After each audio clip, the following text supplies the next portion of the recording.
రేపులు, మర్డర్లు అండ్ ఆడపిల్లల కాలేజీ బాత్రూమ్స్లో హిడెన్ కెమెరాలు పెట్టి ఏ విధంగా పైశాచిక ఆనందం పొందుతున్నారో మనం చూస్తున్నాం. ఈరోజు నేరస్తులకి ఇంత ధైర్యం వచ్చింది అంటే దానికి ఈ ప్రభుత్వం సిగ్గుపడాలి. నీటి అనుగు మోహన్ అన్న పరిపాలనలో మీ అన్న పరిపాలనలో చంపేసి డోరీ డెలివరీ చేశారు కదా మే.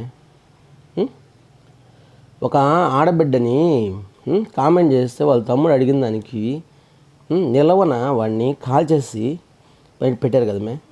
దునపొద్దన పందునట్టున్నావు మనిషి. ప్రజలు బాగా తిని ఆపడిది మాదిరి బలిసినావు ఊజబొక్కలు వేసుకొని. ఇంకా ఓడిది కొడస్తానే ఉండవా? ఒడిది పెట్టుకుంటానే ఉన్నావు నువ్వు. జగనన్నా జగనన్నా జగనన్నా జగనన్నా. నువ్వు నీకు కావాలంటే ఒడిది పెట్టుకొని నోట్లో పెట్టుకొని చీపుకో. ప్రజలకు ఎందుకు వస్తున్నావు?